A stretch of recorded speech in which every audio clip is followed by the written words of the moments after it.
querida família IBMER, graça e paz. Que bom estarmos mais uma vez juntos no mesmo propósito. Ainda que fisicamente estejamos separados, o nosso coração se une para adorar, para louvar o nome do nosso Deus. Então eu quero te convidar a se preparar para esse momento com grande expectativa naquilo que Deus falará ao nosso coração, através das músicas, da mensagem, e que ao ouvirmos a voz de Deus, sejamos por essa doce voz transformados, aperfeiçoados, para que no fim de tudo venhamos a nos parecer um pouco mais com Jesus Cristo, nosso Senhor. Eu quero compartilhar, antes de orar por esse momento, compartilhar contigo o que o salmista diz no Salmo 33, versos 20 a 22. Diz assim a palavra do Senhor: nossa alma espera no Senhor, nosso auxílio e escudo. Nele nosso coração se alegra, pois confiamos no seu santo nome. Seja sobre nós, Senhor, pedido do salmista a Deus, seja sobre nós, Senhor, a tua misericórdia, como de ti esperamos. Ou, em outras versões, como está em ti a nossa esperança. Esse é o meu desejo para você, que a sua esperança esteja em Deus e que Ele derrame sobre cada um de nós o seu amor e a sua misericórdia. Feche seus olhos aí onde você está. Vamos orar ao Senhor nesse início de celebração. Deus bendito, nós louvamos o teu santo nome. Nós depositamos em ti, Pai, toda a nossa expectativa nesse tempo em que, mesmo fisicamente separados, unimos o nosso coração para engrandecer o teu santo nome, para louvar, Pai, através de cânticos, para ouvir a tua voz, através das canções e principalmente pela mensagem. Pai, que o Senhor sobre nós derrame a tua graça, que sejamos transformados, Pai, pelo teu Espírito, onde quer que estejamos, em que momento for esse momento em que estivermos assistindo e participando desse culto, que o teu Espírito atue livremente e poderosamente sobre cada um de nós, Pai. Nós te pedimos isso não porque há em qualquer um merecimento, mas confiando no teu amor e na tua misericórdia, Pai, em nome de Jesus, amém e amém. Vamos participar junto com o Ministério de Louvor nesse momento.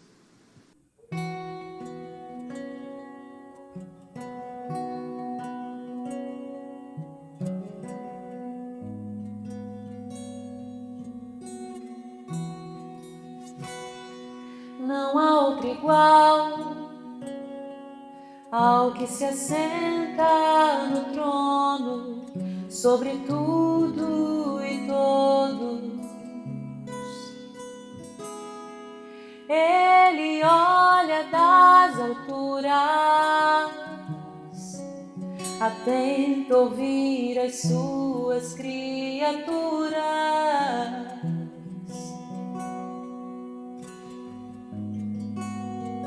Eu sou a sua feitura, obra de suas mãos. Eu sou um incensário a elevar a canção. Eu sou a sua feitura, obra de suas mãos. Eu sou um incensário a elevar a canção.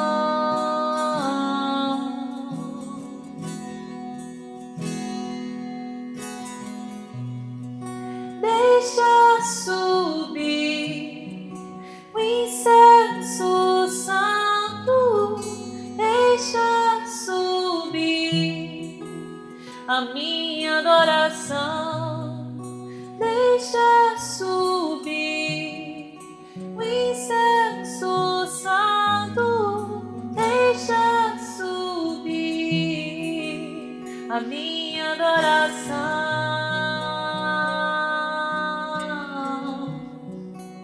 A minha adoração.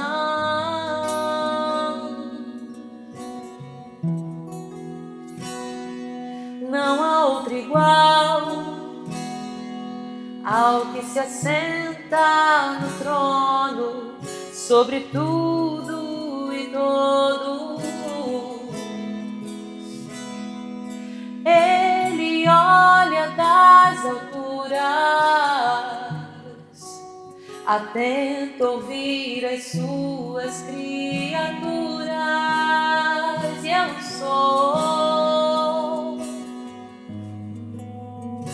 eu sou sua feitura, obra de suas mãos. Eu sou um incensário a elevar a canção. Eu sou sua feitura, obra de suas mãos. Sim, eu sou um incensário a elevar a canção.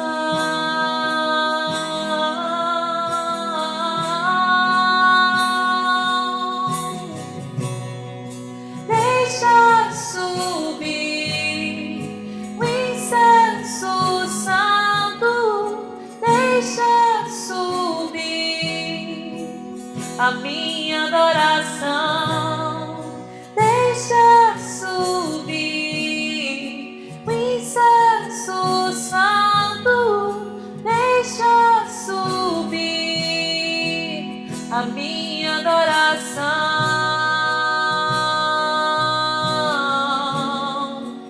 a minha adoração.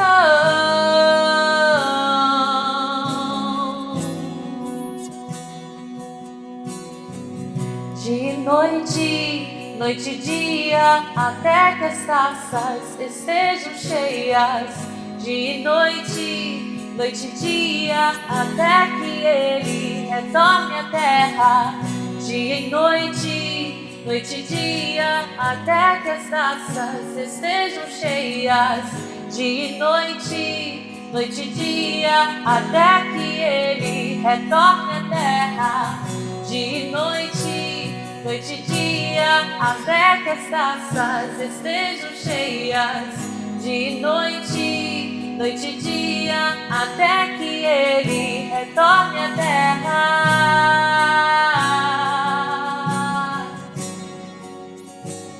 Não cansaremos de cantar, não cansaremos de adorar.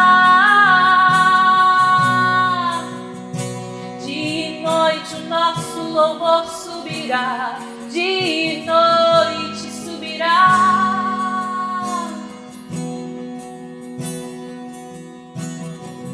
De noite, noite e dia, até que as taças estejam cheias. De noite, noite e dia, até que ele retorne à terra.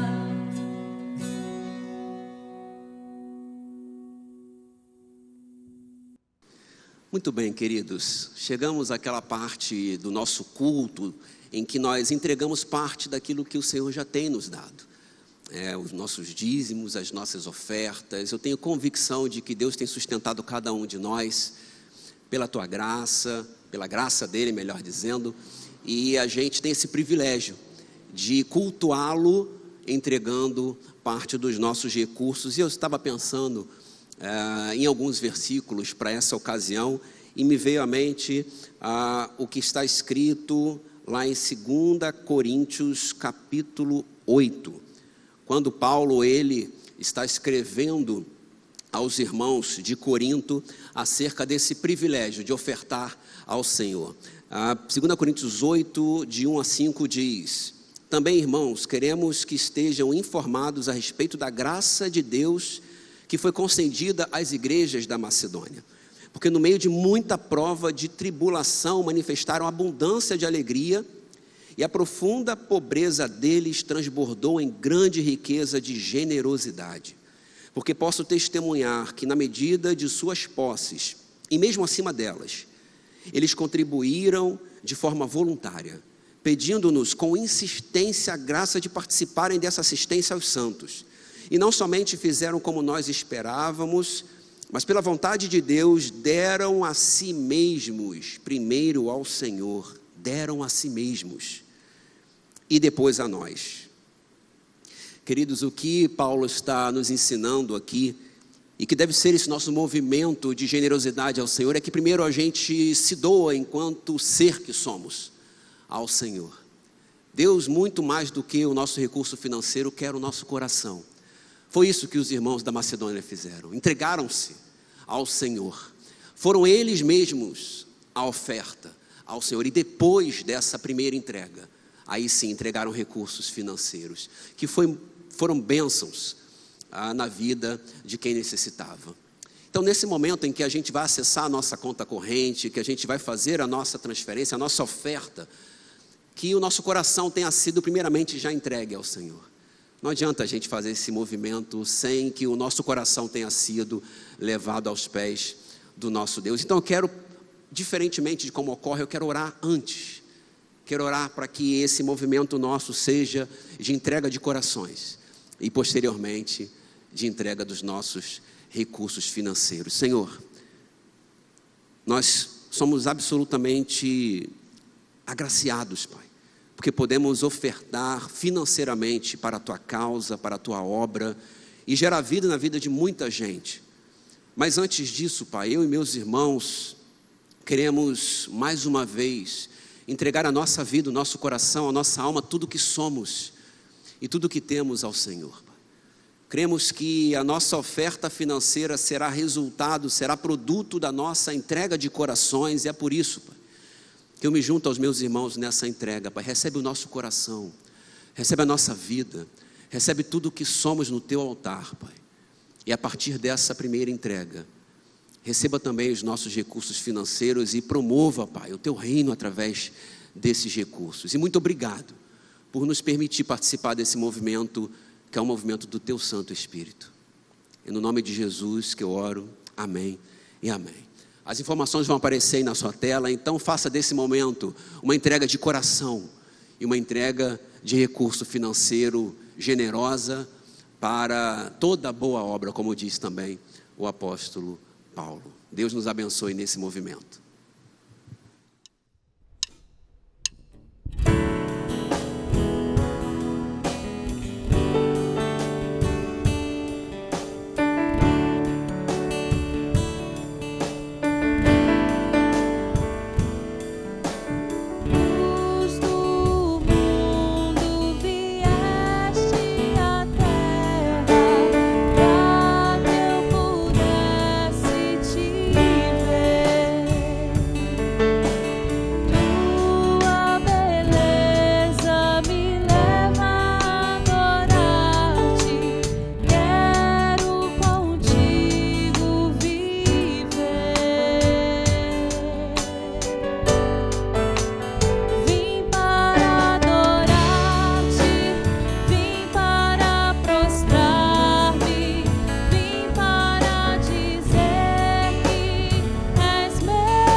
Queridos, hoje quem nos trará a palavra da parte de Deus será o Fernando, seminarista da nossa igreja, também membro do conselho.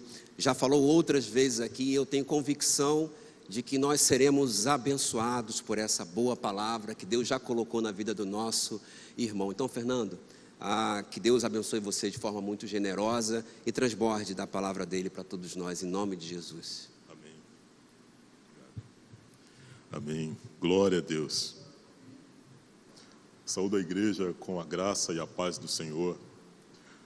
Essa saudação que o pastor Fabrício iniciou nosso culto dando, fala de uma paz um pouco diferente. Fala de uma paz que não é o oposto de guerra. Fala de uma paz que é um fruto do Espírito, uma coisa que vem de Deus. É essa paz que nos permite enxergar a vida, enxergar as situações que nós temos vivido com olhos espirituais, não com olhos naturais. Temos vivido como igreja algumas situações que têm mexido muito com os nossos corações. Não é natural ver um filho chorando porque a sua mãe faleceu. Não é natural ver um pai chorando porque sua filha está hospitalizada. Mas, apesar disso, apesar dessas situações tão difíceis, é esse fruto do Espírito que se manifesta em nossas vidas que nos permite entender que a vida também é um dos mistérios de Deus. É o que nos permite ter a paz de compreender que um dia, diante do nosso Senhor, nós teremos respostas para muitas dessas questões. As questões que nunca compreenderemos completamente. Mas, enquanto vivemos, enquanto caminhamos nessa terra, podemos fazer algumas reflexões. Reflexões onde pensamos em quem Deus é, o que Ele já fez, e pensamos também naquilo que Ele nos prometeu. E com base nessa experiência, nós temos uma forma de viver muito diferente daquelas pessoas que só enxergam o mundo com olhos naturais. Pessoas que tudo que têm é aquilo que os seus olhos podem alcançar. Essa ideia de buscar enxergar além dos olhos naturais exige que primeiro nós tentemos observar aqueles que com olhos naturais enxergam o mundo. E algumas semanas atrás eu fiquei refletindo muito sobre uma música profundamente poética chamada Aquarela, uma música do compositor Toquinho, música que você ou ouviu na infância e ela tocou a sua vida, naquele comercial da televisão, ou você ouviu numa fase adulta e provavelmente ela te provocou alguma reflexão. Uma música que fala da vida como uma imagem em branco, com pinceladas coloridas, sobre o transcorrer de uma passagem, que começa a falar sobre uma grande viagem, mas só adulto eu consegui observar que a conclusão dela é uma conclusão que me deixou um pouco entristecido. Essa música, depois de uma longa viagem, de uma criação de um universo colorido, o poeta convida a todos para, numa linda passarela de uma aquarela que um dia, enfim, descolorirá. E ele segue convidando essa reflexão de maneira que aquele sol amarelo descolorirá. Até o castelo, que só ele provavelmente consegue construir com 5 ou 6 retas, descolorirá. Na vida dele, na leitura de mundo, é uma leitura de quem só tem o hoje. Isso me deixou muito triste. Isso me deixou preocupado, porque eu notei que ele, assim como muitos, inclusive muitos de nós, não conseguem enxergar o quadro completo. Eu não estou aqui para criticar um poeta, mas para lembrar que as pessoas que não têm um encontro com Jesus só veem a vida pela metade. Veem uma vida onde as cores se apagam. Não conseguem enxergar que o autor da vida prometeu fazer todas as coisas novas. E deve ser muito difícil viver sem essa esperança. Não me entendam mal. Para quem vive sem Jesus, o fim é esse mesmo. E aí a gente começa a entender a ansiedade, a pressa. Mas, para quem tem Jesus Cristo, para quem consegue enxergar aquilo que Jesus prometeu, o quadro é mais completo e a vida consegue ter mais esperança. Nós que cremos no Senhor Jesus, vemos além da moldura desse mundo. E por isso, eu convido a igreja a abrir sua Bíblia em Apocalipse, capítulo 21, nos versículos de 1 a 5. E assim, João falou: então vi um novo céu e uma nova terra, porque o primeiro céu e a primeira terra tinham passado e o mar já não existia. Vi a cidade santa, a nova Jerusalém, que descia do céu, da parte de Deus, preparada como uma noiva adornada para o seu marido. Ouvi uma forte voz que vinha do trono e dizia: agora o tabernáculo de Deus está com os homens, com os quais ele viverá. Eles serão os seus povos, o próprio Deus estará com eles e será o seu Deus. Ele enxugará dos seus olhos toda lágrima. Não haverá mais morte, nem tristeza, nem choro, nem dor, pois a antiga ordem já passou. Aquele que estava assentado no trono disse: estou fazendo novas todas as coisas. E acrescentou: escreva isso, pois estas palavras são verdadeiras e dignas de confiança.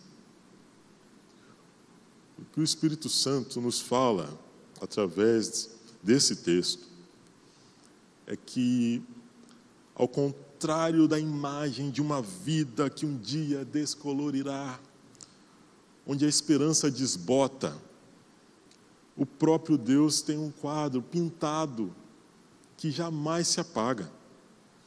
João vê essa cena gloriosa e registra o destino final daqueles que pertencem a Jesus. O versículo 1 começa dizendo que João viu um novo céu e nova terra, porque o primeiro céu e a primeira terra tinham passado. Quando ele fala novo aqui, não está dizendo que vai vir um outro planeta para nós. Está dizendo que essa terra que nós vivemos será completamente restaurada, totalmente restaurada. Ele fala de uma purificação do pecado e da morte. Na sequência, faz uma afirmação de que o mar já não existirá. O mar, para os antigos judeus, simbolizava o medo, o caos, separação.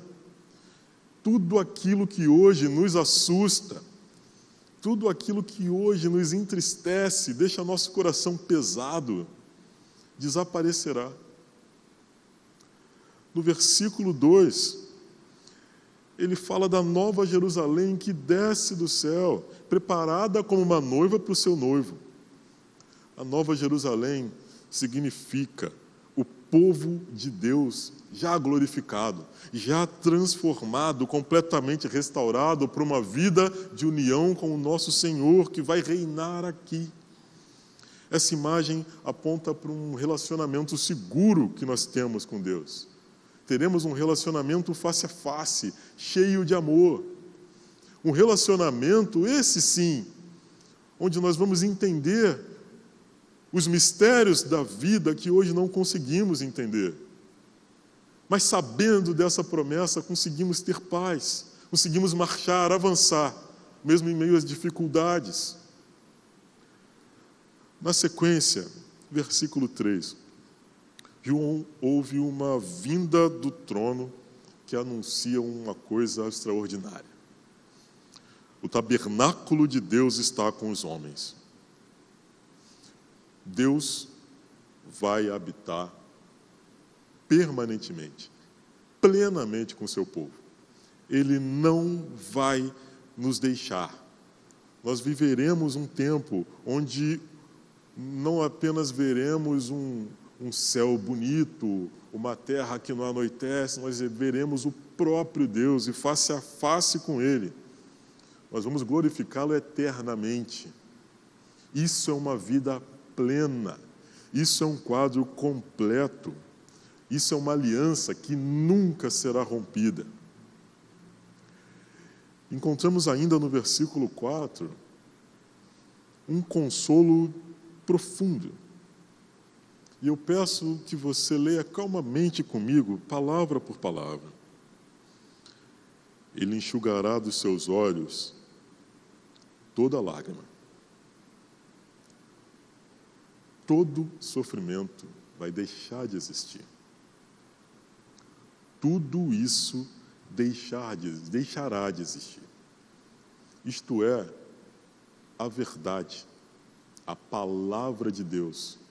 Isso é uma coisa que podemos já viver com essa expectativa. O texto diz que a antiga ordem já passou. Nós vivemos ainda num tempo marcado pelo pecado, pela queda. Mas quando não houver mais o pecado nesse mundo, a ordem que hoje reina nesse mundo e nos traz tanto sofrimento e dor, não vai mais existir. Ela será substituída por uma ordem justa, perfeita. No versículo 5,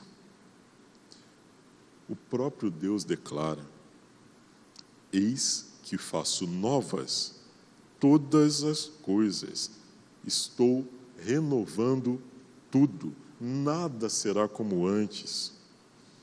Ele ordena ao João: escreva isso. Essas palavras são verdadeiras, dignas de confiança. É muito comum que, quando comentamos sobre o que Deus nos promete, a gente não trate essa verdade como uma efetiva verdade. É muito comum lermos textos como esse, onde Deus promete que fará novas todas as coisas, e ainda assim, continuemos brigando por coisas pequenas, disputando espaços, querendo tratar como prosperidade uma casa nova, um recurso novo, uma promoção no emprego. Onde está a minha esperança? Para onde meus olhos estão voltados? É para a eternidade. Se eu tiver meus olhos voltados para a eternidade, eu consigo viver uma vida de esperança. Viver uma vida consciente de que aquilo que o Espírito Santo promete, aquilo que o próprio Deus fala, não é uma utopia, é uma realidade que me espera. É uma realidade que espera todos aqueles que já entregaram o seu coração, que têm uma vida com Jesus. Quando nós ouvimos aquelas palavras da música sobre a fragilidade da vida, sobre esse cenário todo que parece desabotar quando a gente vai chegando no final da nossa caminhada, nós estamos ouvindo sobre uma realidade sem Cristo. E é muito triste encontrarmos pessoas todos os dias que vivem essa realidade. Uma vida sem esperança. Eu vou fazer a escola porque depois eu vou para a faculdade, porque depois eu vou me casar, porque depois eu tenho um emprego, porque em algum momento eu me aposento e um dia acaba. Qual é o meu propósito? Para onde eu estou rumando? Precisamos ter misericórdia e compartilhar o Evangelho do nosso Senhor Jesus Cristo com essas pessoas. Precisamos anunciar a essas pessoas quem Deus é, o que Ele fez, o que Ele prometeu. Anunciar que Jesus Cristo, conforme as Escrituras, morreu pelos nossos pecados e nos permite esse caminho onde estamos sendo regenerados, um caminho de santificação, mas promete ainda uma salvação de nossas almas para um dia vivermos esse tempo diante de Deus, onde Ele reinará na Nova Jerusalém. A nossa vida, a vida de quem crê em Cristo não vai desabotar. A nossa vida é diferente, ela muda. Ela muda porque a nossa história não termina na última página daquilo que os nossos olhos veem. O nosso mundo não descolorirá, ele será regenerado, será transformado. Eu preciso, se eu quero viver uma vida na eternidade com o nosso Senhor, eu preciso sentir no meu coração ecoar com clareza uma resposta para a pergunta: onde está a minha esperança? E eu te convido a fazer comigo essa mesma reflexão. Onde está a sua esperança? Onde você coloca a sua esperança? O apóstolo Paulo, na primeira carta aos Coríntios, capítulo 15, versículo 19, fala que se a nossa esperança está apenas nessa vida, somos os mais infelizes de todos os homens. Mas se a nossa esperança, por outro lado, está em Cristo, podemos enfrentar as perdas, as dores, os dias difíceis, com olhos cheios de esperança, com olhos apontados para a eternidade. E se alguém aqui que ouve essa gravação, que chegou aqui e só consegue enxergar a vida como uma folha em branco, como uma aquarela que vai desbotar, que vai perder a cor. Eu queria falar que o nosso Deus tem uma promessa e você pode viver essa promessa. Não é uma promessa que te atrai para fugir da realidade. Não é uma fuga da dor, mas é um caminho para você enxergar além da dor, além do medo. E esse caminho é através do relacionamento com o próprio Deus. O nosso Deus que enxuga as lágrimas, que restaura aquele laço que está quebrado, que oferece uma vida nova, que oferece uma vida de paz, que dá solução para as situações difíceis. Nós ainda não estamos naquele tempo perfeito, mas estamos rumando nessa direção. E eu queria falar que essa cidade santa, que esse reino vindouro, tem espaço para você. Talvez você esteja buscando viver hoje algumas coisas que Deus prometeu para a eternidade. Mas antes de alcançar esse tempo perfeito, você precisa dar um passo na direção do nosso Senhor. No versículo 5, Deus te convida. Escreva estas palavras no seu coração, porque são palavras verdadeiras e dignas de confiança. Se você entende que você precisa dar esse passo, que você precisa ter esse encontro com Deus, nós estamos aqui. Nós somos igreja. escreva uma mensagem no chat. Venha nos visitar aqui aos domingos, quintas-feiras, outros dias da semana, vai ter alguém aqui te esperando para te falar mais sobre esse Jesus. Entregue sua vida a Ele. Em nome de Jesus, te convido a orar. Pai, louvado seja o teu nome.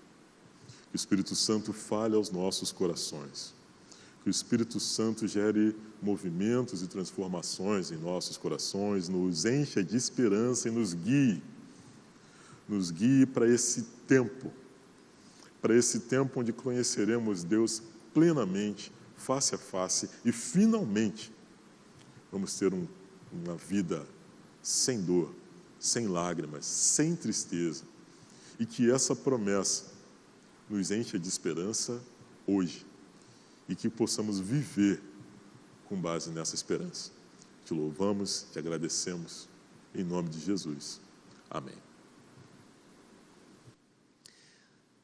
Muito bem, queridos, chegamos a mais um término de celebração. Eu espero que essa palavra tenha alcançado o seu coração, alcançado uma expectativa sua, mas também aberto às possibilidades do que Deus quer realizar através do fruto que essa palavra vai produzir em você. Então, queridos, não permita que essa palavra fique apenas guardada para si, mas compartilhe com tantos outros, de forma que esses outros glorifiquem ao nosso Deus que está nos céus. Feche seus olhos, vamos fazer essa última oração. Deus bendito, muito obrigado pela tua palavra.